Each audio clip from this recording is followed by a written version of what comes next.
साथियों, मंडल कमीशन या पिछड़ों की आर्थिक सामाजिक जो हालात हैं, जो इतिहास है, मैं समझता हूं इस हॉल में बैठे हुए सभी जिम्मेदार और परफेक्ट लोग हैं, इन सभी बातों की गहराई और गंभीरता को समझते हैं।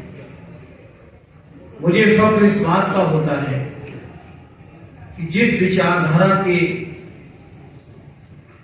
सानिध्य में मुझे सार्वजनिक जीवन में काम करने का मौका मिला, उस विचारधारा के पुरखों ने लगातार आजादी के आंदोलन के भी समय और आजादी के बाद से लेके आज तक लगातार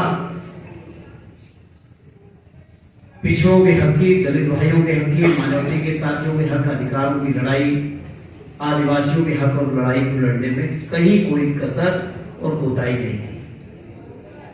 साथ ही रतनलाल जी जैसे जहां लोग हों, निश्चित तौर पे लगातार हर मूवमेंट, हर विचारधारा या राजनीति करने वाले लोगों के सामने हर नए दिन बेहतर से बेहतर करने का एक स्कोप बना रहता है। और मैं समझता हूं जितनी बातें यहाँ के वक्ता साथियों ने चर्चा की, मैं कोशिश करूंगा, और मैं ही क्या कोशिश करूंगा, हमारे नेता माननीय अखिलेश यादव जी लगातार कोशिश कर रहे हैं कि आप लोगों की इस उम्मीदों को हम लोग राजनीतिक तौर पर पूरा कर सकें। ये मैं इस हॉल में उपस्थित सभी लोगों को विश्वास और भरोसा करता हूं। मुझे याद है प्रोफेसर रतनलाल जी को भी याद होगा, सुधांशु जी को याद होगा, लक्ष्मण भाई भी थे, जब 13 पॉइंट रोस्टर का एक इशू आया था और पहला सेमिनार अगर कहीं हुआ था तो दिल्ली यूनिवर्सिटी के गेट पे हुआ था।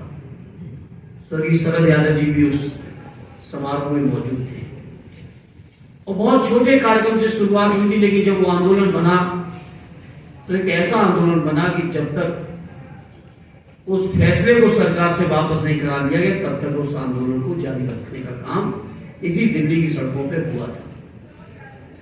मैं आज इस मौके पर भरोसा दिलाता हूं आदरणीय अखिलेश यादव जी की ओर से, समाजवादी पार्टी की ओर से, जातिगत जनगणना का हक अधिकार जब तक हम लोग नहीं दिला लेंगे तब तक इस संघर्ष राजनीतिक तौर पर जारी।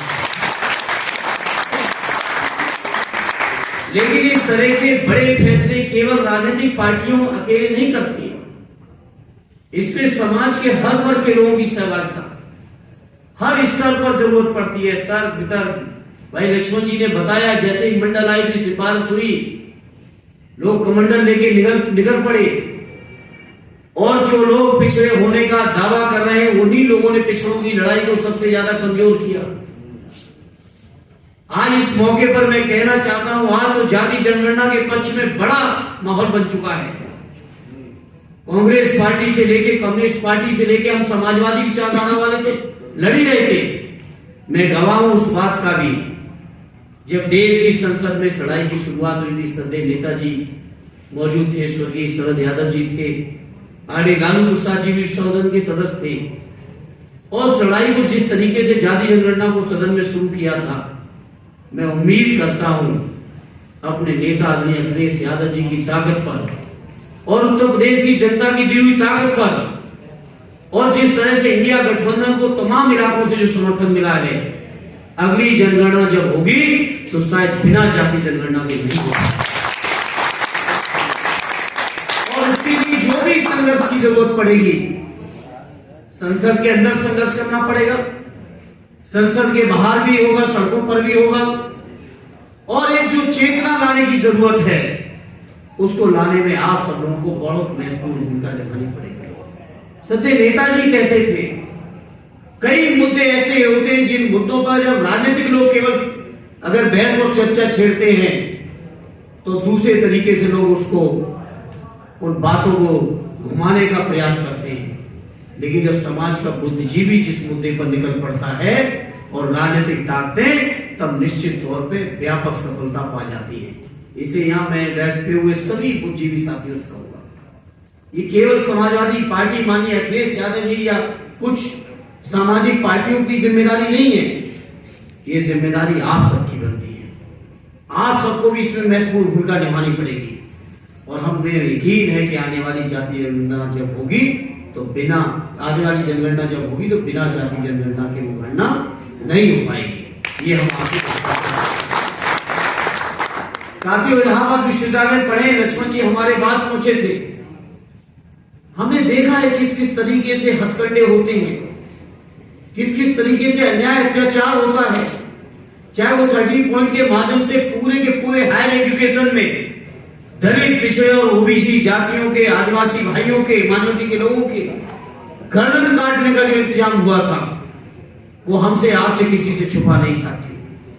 लेकिन मैं कह सकता हूं साथियों, चर्चा विशेष तौर पर केवल शिक्षण संस्थाओं तक सीमित रह जाती है दिल्ली के आंदोलनों की।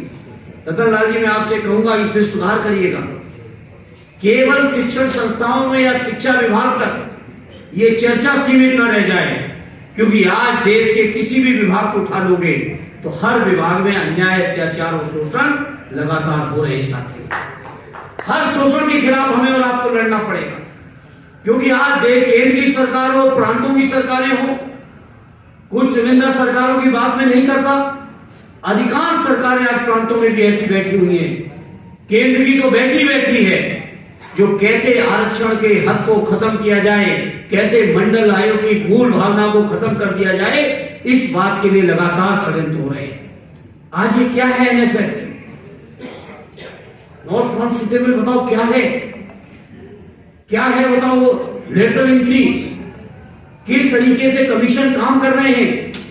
मैंने तो कई बार सदन के अंदर भी कहा और आज इस मंच से भी कह रहा हूं, मैं जानता हूं कि जो आयोगों में हमारे अभ्यर्थी जाते हैं, इस वर्ग के लोगों के, ओबीसी, एससी, एसटी और माइनॉरिटी के, उनके साथ भी कितना सौतेला व्यवहार हो रहा है कि ये किसी से छुपा नहीं साथियों। ये लड़ाई को व्यापक लड़ाई मान के, निश्चित तौर पर इस लड़ाई का अगर कोई पहला टूल है तो जाति जनगणना है। आर्य अखिलेश यादव जी ने कई मौकों पर कहा कि देश के अंदर जाति जनगणना कर लो और 100% आरक्षण कर दो। जिसकी जितना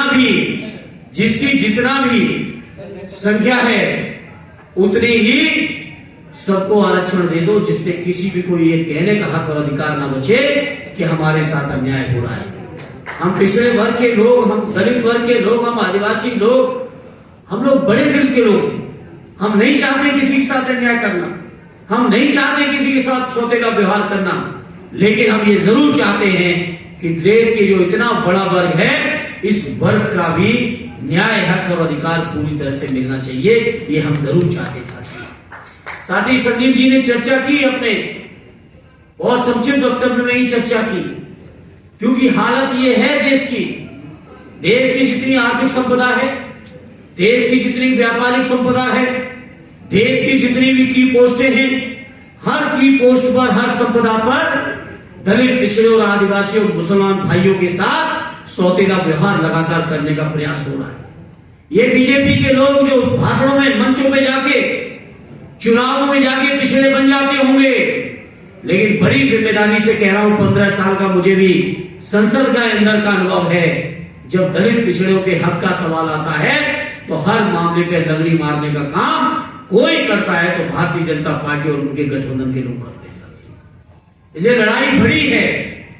इस बड़ी लड़ाई में ये तो शुरुआत है, चर्चा हो रही है, बहुत खुशी है मुझे। संदीप जी और उनके जो भी साथी हैं उनको मैं धन्यवाद देता हूं कि इस तरह की चर्चा की शुरुआत उन्होंने की है, लेकिन ये तो शुरुआत है। जैसे मंडल आयोग को, सिफारिश को लागू कराने में बड़ी बड़ी चुनौतियां, बड़ी बड़ी कुर्बानियां देनी पड़ी, जाति जनगणना कराने में भी ऐसी ही कुर्बानियां हमें और आपको, हमारी पीढ़ी को देनी पड़ेगी। इस बात के लिए अगर आप मानसिक तौर पे तैयार होंगे तो निश्चित तौर पे आने वाले समय में आप हक और न्याय और अधिकार जरूर हासिल कर पाओगे, और कुर्बानियां देने से बचोगे तो केवल ये रस्म अदायगी रह जाएगी, केवल चर्चा तक रह जाएगा, केवल चिंतन तक रह जाएगा, व्यवहारिक तौर पर आप उसको लागू करा नहीं पाओगे। ये मैं बड़ी जिम्मेदारी से कह रहा हूं। इसे मेरे साथियों जो इन मुद्दों पर गंभीर हैं, जो इन मुद्दों के प्रति समर्पित हैं, उनको मैं समझता हूं बड़ी बड़ी चुनौतियों से लेकर बड़ी बड़ी कुर्बानियों के लिए तैयार रहना पड़ेगा, तो निश्चित तौर पे ये परिवर्तन जरूर आएगा। ये हम आपको विश्वास दिलाते हैं, क्योंकि मैं समाजवादी पार्टी के जिम्मेदार कार्यकर्ता के नाते, माननीय अखिलेश यादव जी के सिपाही के नाते, सदैव नेताजी के अनुयायी के नाते एक बात का मैं आपको जरूर विश्वास दिलाना चाहता हूं कि जब भी ये मौके आएंगे सदन में, आपकी मजबूत आवाज बनने का कोई भी मौका मैं छोड़ूंगा नहीं। ये मैं आपको भरोसा दिलाता हूं। जब हमारी पार्टी की संख्या बहुत कम थी, केवल 5 ही सदस्य लोग थे हम लोग, उस समय भी आपकी आवाज को दबने नहीं दिया। अब तो बहुत बड़ी ताकत आप सबके आशीर्वाद से है। नंबर की पार्टी होगी आपकी? हाँ, नंबर 3 की भी है और संख्या के लिहाज से भी बहुत बड़ी ताकत है।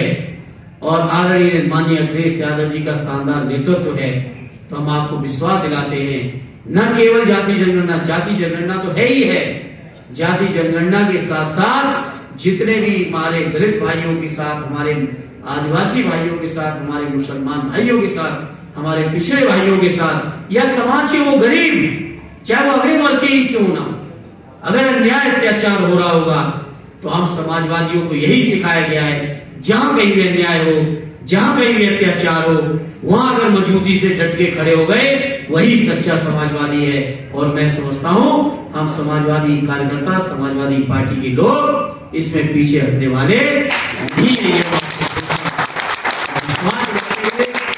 और ये उम्मीद करते हुए कि आज का ये जो शिविर और संडे जो हमारा सेमिनार है, ये सेमिनार एक निश्चित तौर पे बड़ा काम करेगा। यहां से जो बीज निकलेगा वो बड़ा वृक्ष बनेगा।